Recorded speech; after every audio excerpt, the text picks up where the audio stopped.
الحمد لله رب العالمين والصلاة والسلام على خاتم الأنبياء والمرسلين وعلى آله وأصحابه أجمعين ومن تبعهم بإحسان إلى يوم الدين. علماء کرام حضرت الحادث میں روان دي مغرب فکر فلسفه بیانېږي. دعوه جواب د دعوات تنقیحات مبادیات الحاد مغربي فکر فلسفه دا ټول تاسو ته بیان شوي الحمدلله. د جدید ساينس په باره کې وضاحت روان دی. اول ورځ یو ملګري سوال هم کړی ویره وایي دا قرآن کریم د جدید ساينس سره مطابق دی او کوم دی. موږ الحمدلله چې قرآن کریم د فلکیاتو متعلق څونه آیاتونه ذکر کړي دي تر قیامته چې ساينس ترقي کوي سر ته به ونه رسي. او د قرآن کریم یوه عقیده هم د ساينس د جدید ساينس نه خلاف نه ده ثابته شوې. البته بعضې څیزونه لا دریافت شوي نه دي نو د هغوی په باره کې دی دا نظریه ورکوي چې اوس ځمکې و اسمانونه دا څه شی دا نشته دی. موږ نه دا دریافت شوي لا نه دي. یو وخت به راشي چې دا اوس ځمکې و اسمانونه به ساينس دریافت کړي. لکه ساينس اوسه پورې 15% معلومات کړي دي، مخکې لا ده سره څه معلومات نشته دی. دا هغه 15% معلوماتو ته موږ تاسو ته وضاحت کوو چې ته سوچ وکړه چې پروني درس کې موږ وضاحت وکړو چې لمر په یو سیکنډ کې 100 کروڑه هایدروجن پیدا کوي. موږ ویلو کنه چې 70 کروڑه ټنه 70 کروڑه ټنه په یو سیکنډ کې هایدروجن دنه پیدا کیږي. ته بیا دا 950 کروڑه 70 لکه ټنه هیلینیم سره بدل شي او بیا دا 40 لکه هایدروجن دا په انرژي باندې توانایي باندې دې باندې دا بدلېږي. دا ګوره ته سوچ وکړه دا هغه 3% موږ له دونه معلومات پیدا راکړي د منجبانو. نن به راځو موږ د سپوږمۍ په باره کې به مفید معلومات تاسو ته بیانوو او دغه شانته کې به د ورځې او د شپې په باره کې به څه ناسم مفید معلومات تاسو ته بیانول کېږي.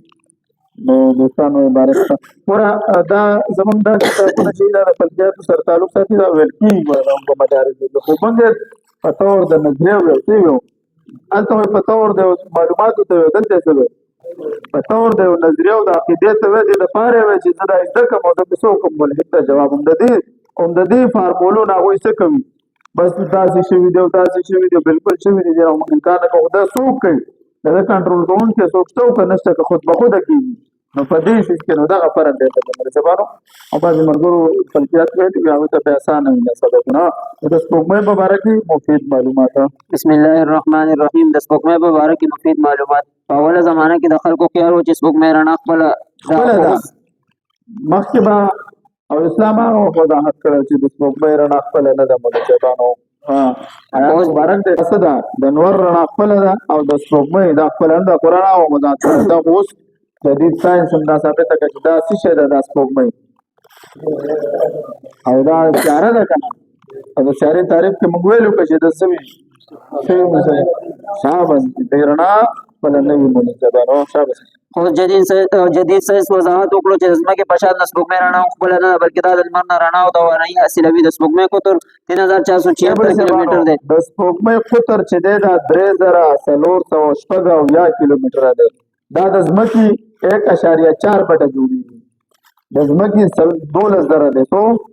او دا 3,000 دی نو دا 4 3 12 شوي که نه. نو دا د څه شی دا سپوږمۍ دا زموږ د څه شي د ځمکې دا 4 حصه دا 4 دا ټوله ځمکه شو دا یو حصه پکې څه جوړېږي سپوږمۍ جوړېږي. بیا د دې نه ساینسدانان وزن معلوموي لکه چې ثقل ګریویټیشن دا ټول دې معلوموي. د سپوږمۍ د سطحې کشش ثقل د ځمکې 1/6 سره برابر دی. دا به څه شی دی دا به 1/6 سره دلته چې ته تاسو څه شی دی ستا د شپږمې حصې برابر دی. دلته چې په تا څومره کشش ثقل دی بوج دی درباندې په سپوږمۍ کې به دونه بوج په چا باندې نه شي او د دونه شاید د کشش ثقل کم دی منجبانو. مطلب دا چې ستا وزن په ځمکه 66 کیلوګرام دی. وضاحت پکې موجود دی چې د یو انسان وزن چې دی دا 88 کیلوګرام وي. سو 88 یا پر انسان په سپوږمۍ کې به د انسان وزن څومره وي 11 کیلوګرام. ته څه وایي 0.33 شابه عبارت له نو په سپوږمۍ کې به ستا وزن 11 کیلوګرام او 0.3 وي. 33 که په ځمکه ته 3 فوټه پورې ټوپ وهلی شي 3 فوټه ټوپ وهلی شي که نه دلته نه 3 فوټو پورې 5 فوټو پورې نو دا انسان به بیا په سپوږمۍ کې 18 فوټه ټوپ وهلی 18 فوټه به کافي ده ولې اوس کې دې سپوږمۍ ته کتلی نو دا د ګریویټیشن د وجې ده په سپوږمۍ کې به تا 13 فوټه ټوپ وهلی شي یا که په ځمکه ته 45 کیلوګرامه وزن اوچتولی شي 45 کیلوګرام وزن اوچتولی شي هلته به بیا شپږ چنده نه زیات اوچتولی شي نو 272 کیلوګرامه وزن به اوس دا 80 85 کیلو نو هلته به بیا په سپوږمۍ کې به څه کولی شي نو بیا تضارب ورکوله څومره راځي نو په سپوږمۍ کې به ته 272 کیلوګرام وزن اوچتولی شي سپوږمۍ د ځمکې نه بیضوي مدار سره ګردش کوي د دې اوچت سپوږمۍ چې دی دا د ځمکې نه بیضوي مدار سره ګردش کوي د دې اوچت مقام فاصله د څومره ده 4,6,990 کیلومتره ده او د ځمکې سره نږدې فاصله کومه چې د ده ده نو دا 3,50,970 کیلومتره ده او د ځمکې سره نږدې مقام فاصله 3,56,670 کیلومتره ده اوسط ته نو د دې 3,84,403 کیلومتره ده مونږ او د سپوږمۍ رڼا موږ ته په 1 سکند کې څه د پاسه په 1 سکند کې مولوي جبان را رسېږي ځمکه په 24 غنټو کې یو ځل په خپل محور کې چکر پوره کوي او سپوږمۍ په خپل محور کې ګردش کوي او دا د ځمکې نه په 29.53 ورځو کې یو چکر پوره کوي نو داسې شوه چې د سپوږمۍ یو ورځ د ځمکې نه 15 ورځو برابره ده او د سپوږمۍ شپه د ځمکې نه 15 شپو پورې برابر وي د ځمکې په شان یو وخت کې د سپوږمۍ یو اړخ لمر ته مخامخ وي یعنې د سپوږمۍ په نیمه کره باندې ورځ وي او په نیمه شپه وي د ورځې لمر رڼا په سپوږمۍ لګېږي نو سنټیګریډ 104 درجې وي دا په سپوږمۍ کې ډېره زیاته ګرمي د ورځې چې کله په ده باندې دا نور لګېږي 104 سنټیګریډ ته پکې رسېږي دریشي ووایي دا ځکه خو د څه شی نشته دی دی ډېر کوشش کوي چې موږ څوک هلته ژوند راولو خو ژوند په 104 سنټیګریډ کې څنګه ته راولي بیا شپه چې راشي بیا ورو 121 منفي ته ځي دونه یخني او ګرمي ځي راځي نو ځکه ساینسدانان وایي چې موږ مریخ ته لاړ شو مریخ موږ نه لرې ته چې موږ مریخ ته سفر وکړو نو ژبانو هلته ژوند جوړ کړو او د شپې درجې حرارت برابرول هېڅکله نه ګوره 104 سنټیګریډ د شپې د ورځې رسېږي او د شپې درجې حرارت منفي 121 سنټیګریډ وي د شپې چې د سپوږمۍ رڼا ښکاره کېږي د لمر رڼا وي سپوږمۍ چې د ځمکې نه غیر چاپېره سفر کولو په دوران کې لمر سپوږمۍ ته مخامخ راشي نو دې وخت کې موږ سپوږمۍ نه نشو لیدلی او کله چې دا د کال اخري ورځې شي دې وخت کې دا مخامخ راشي نو بیا موږ دا سپوږمۍ نشو لیدلی منځبانو او دې ته سپوږمۍ وایي بیا دا معمولي غوندګۍ خواشي نو بیا موږ له معمولي لال غوندګۍ ښکاره شي دا په بیا په مزه مزه خوا کېږي موږ ته ښکاري په مزه مزه بیا اخر کې مکمله خوا دا خود به خوده کېدی شي نه لکه د ده وروسته یو نظام موجود دی منځبانو څوک څه چې دی کنټرول کړي او دې ته نوې سپوږمۍ وایي 24 غنټو نه وروسته د لمر سره رڼا منعکس کړي نو دا د هلال یا قوس په شکل کې ښکاره شي یوه هفته وروسته د هلال یا د قوس په شکل کې ښکاره شي شابه شي یوه هفته وروسته دا څلورمه برخه ښکاره کېږي په دویمه هفته کې دا د فوټبال په شان ښکاره کېږي منجبانو رڼا کوي ښایسته یوه هفته وروسته د څلورمه برخه ښکارېږي او په دې درېیمه هفته کې دا د فوټبال په شان ښکاره کېږي درېیمه هفته کې دا د فوټبال په شان ښکاري دا چې بیا ته مبارک وخت بیا مخکې ځه او د دې نه وروسته بیا په کمېدو راشي شابه په سمندرونو کې د چپو د عمل د سپوږمۍ د کشش څخه کول کېږي سمندرونو کې چې دا چپې دي دا د سپوږمۍ د کشش نه د کشش ثقل د ګریویټیشن د وجې نه منځبانه او دا عمل د لمر د کشش ثقل په وجه هم کېږي یعنې د سمندر اوبه شاربل کېږي نو دې سره د سمندر اوبه د خرابېدو نه بچي او د دې سره د هوا د اکسیجن پیدا کېږي د سمندر اربونه ټنه اوبه شاربل کېږي دا چې کله مخکې راشي او کله وروسته ځي دا د عمل د ځمکې دپاره د برېک کار ورکوي مخکې وروسته ځي وایي دا ساینسدانان وایي چې دا د برېک کار کوي د ځمکې دپاره څه کېږي دا ځمکه په کال کې 1 سکند څه کېږي د خپل رفتار نه وروسته پاتې کېږي یو وخت کې داسې و چې اول په ابتدا کې چې کله تخلیق نه وروسته ساینسدانان وایي چې دا ډېر رفتار ډېر تېز و 15 غنټې په ورځ رسوه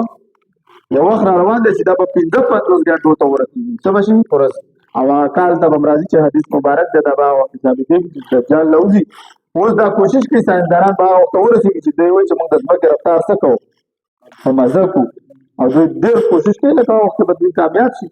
نو دا ګوره الله رب العزت انسان ته دونه عقل او شعور ورکړی دا د خپل ژوند مقصد نه غافله کېږي نو دا خبره دوی غلطه ده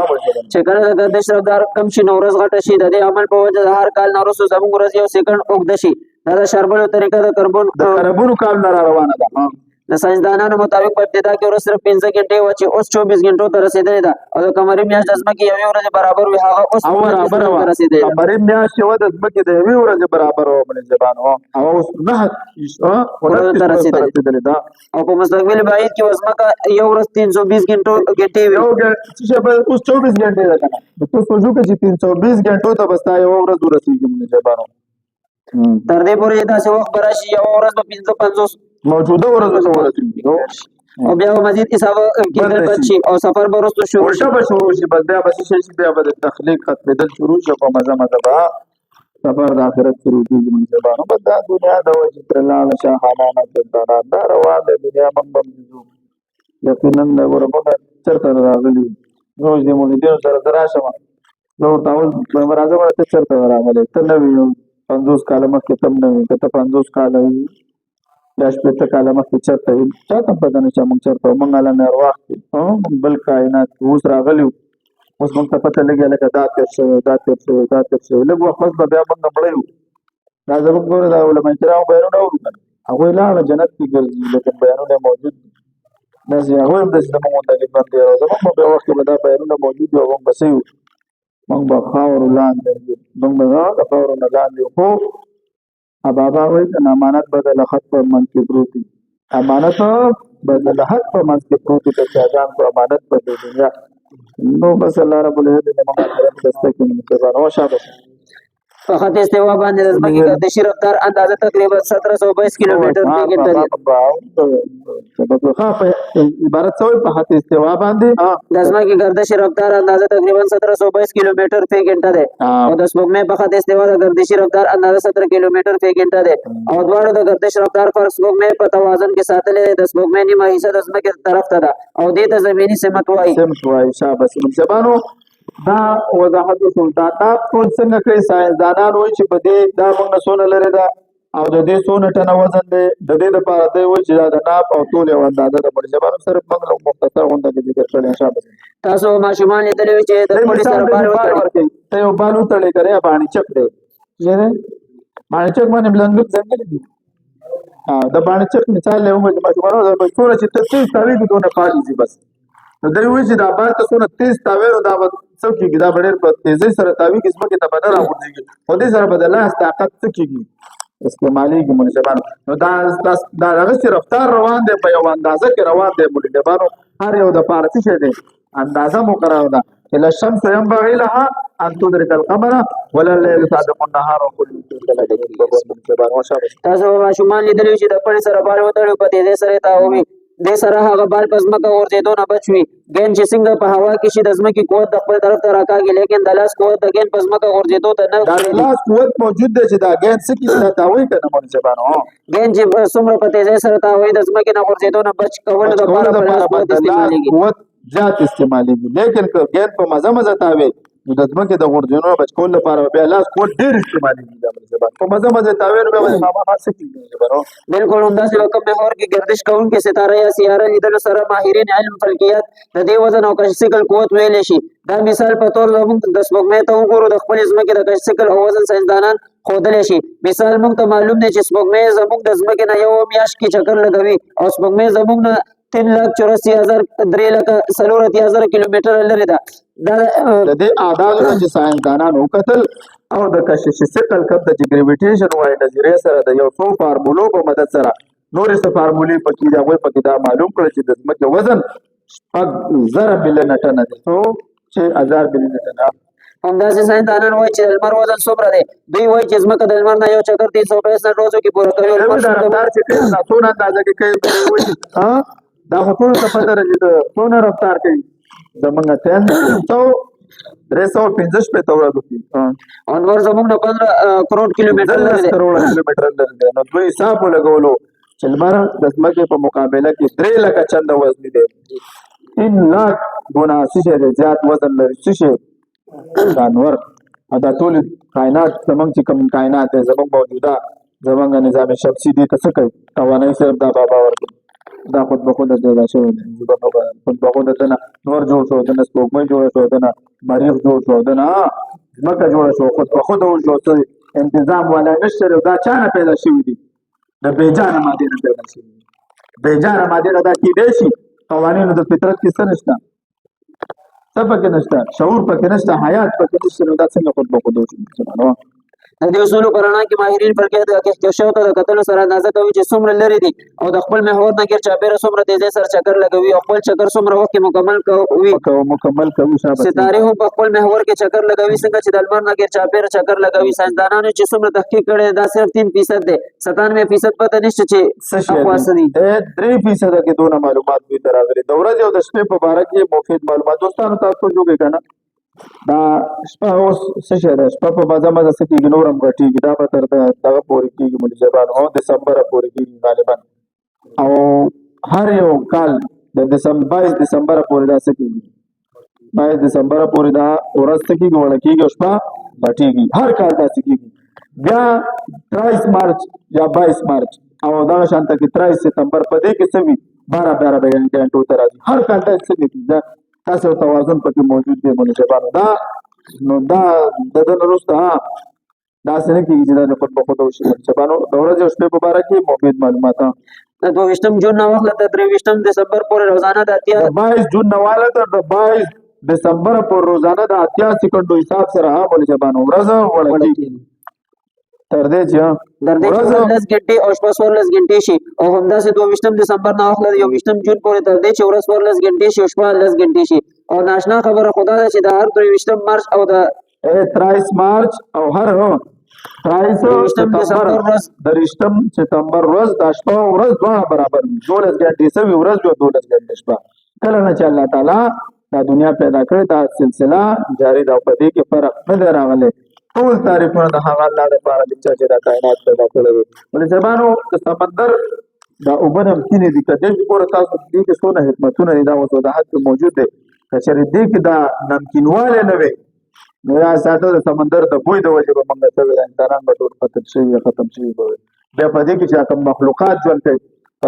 څو زره مخلوقات په سمندر کې ژوند کوي دا به څه د بدبوی د وجه دې کې بنه څه جوړه ودا خود به خود مرج البحرين هذا عذب فرات وهذا ملح فجاج وبلا بينهما برزخ لا يبغيان به پکې درته پرده پکړه کړی د چې دا د سمندر وبو هغه تروي دی په دا پرده د خدای د طرفه نه دی مثلا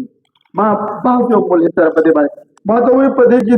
دا کیمیکل دی دا کیمیکل دی نو ما دا کنه چې پیدا کړی دا چې خود په خود بیا تر دې پورې چې بیا په دې باندې خلکو تحقیق کړی چې په یو لوړ کې دا وبو واچو نیمه وبو پکې د سمندر د نمکین راواچو نیمه پکې د خوږې راواچو بیا هم دا نه مکسي ما دې چې د اې پرده موجود ده د الله وجود باندې مو ورته ویل کړي چې موږ تاسو وجه دې په خبر کې د اطراف ته خبر پختونخوا کې زمونږ علاقو کې موږ چې بورو کنو کویو کنو سکی څو برازي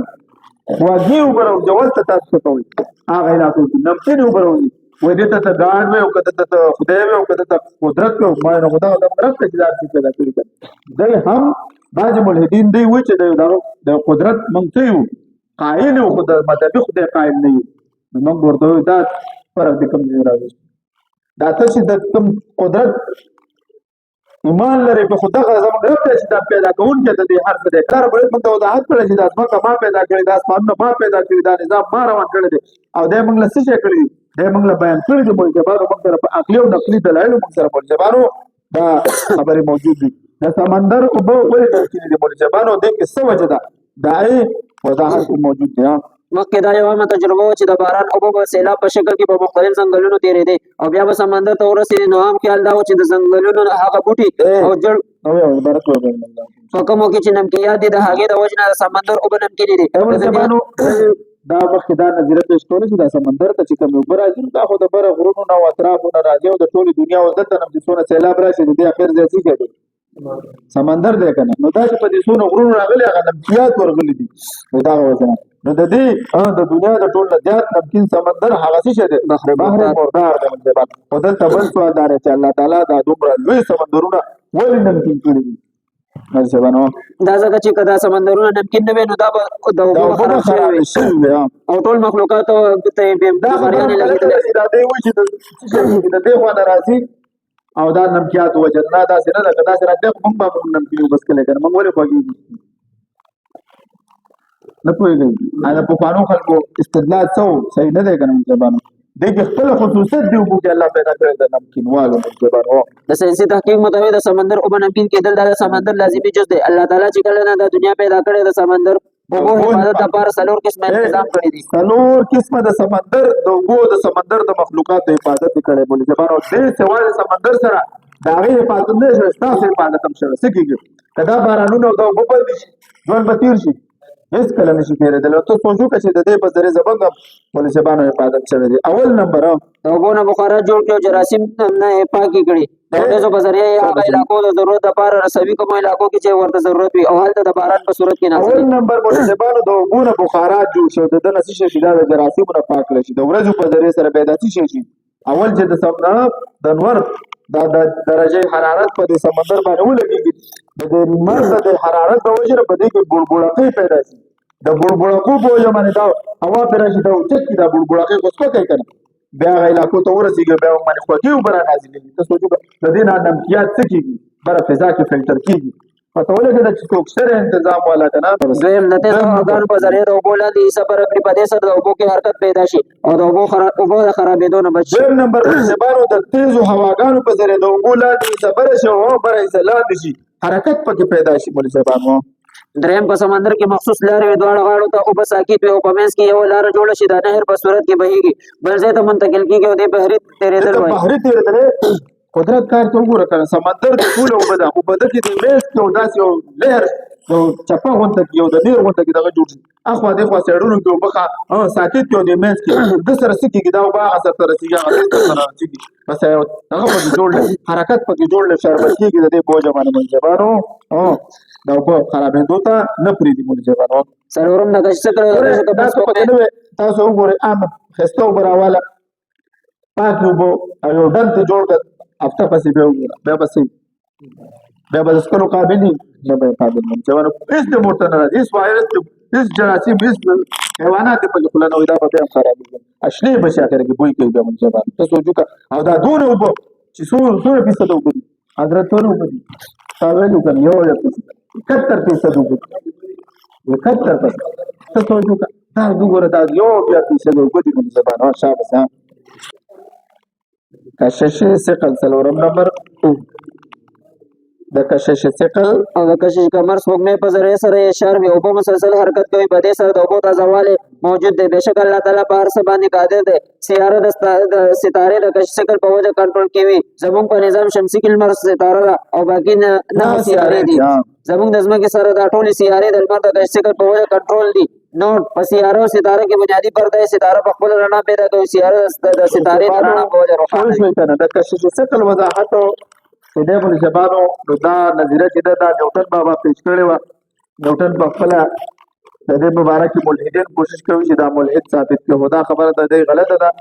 باقاعده سټیفن هاکینګ په خپل کتابونو کې خبر تاسو ته مو خدله چې هغه وایي چې هغه خپل باندې د الله د وجود قائلو د معجزاتو قائلو او د بیگ بینګ د بارام د الله د وجود هغه قائلو چې د کائنات الله تخلیق تر اوسه ده او هغه د ګریویټیشن او د کشش ثقل د نظریه هم هغه ورکړو چې څونه غټ جسم دا ورکه جسم بدن تر راځي عامل زبانه د کشش ثقل معنا برنه یو شی لاندې غورځیدل ځمکې طرف ته د کم په وجه چې شي ثقل د کم کې چې څنګه د کوم په وجه چې هیڅ کیسه خلوي هیڅ کیسه زبانه د ثقل تعلق د جسم د کمیت سره وي عامل زبانه د ثقل تعلق د جسم د کمیت سره په 1666 کې برطانوي ساينس آیس نیوټن دا نظریه پیش کړه چې کوم جسم څومره لوی او غټ وي په هغه کې وکشش ثقل هم زیات وي بلکې په دې کائنات کې هر یو جسم بل جسم ځان طرف ته راکاږي په غټو اجسامونو کې د قوت ثقل په اسانۍ سره محسوس کولی شي او په وړو جسمونو کې دا په مشکل محسوس کولی شي د لمر کشش نظامي شمسي تړلې ده ځکه چې د لمر نه ټولې سیارې گردش کوي چې څومره فاصله زیاتېږي داسې د سره کشش ثقل هم کمزورې کېږي څومره چې فاصله نږدې وي هغه زر ځان نه تاوي څومره چې لرې وي نو هغه ډېر کمزوره وي لکه سیګنل چې تاسو څونه کول وي نو څه کېږي وای فای هم کټېډ وي سیګنل شي اته به سر تاوي هغه یو دغه د پیسې د ځمکې کومې حصې چې سپوږمۍ سره نږدې په هغه په حصو باندې سپوږمۍ کشش اثر کوي د هغې په نتیجه کې د سمندر اوبه اوچتېږي او شاربل کېږي د ځمکې بس ها واخر دعوانا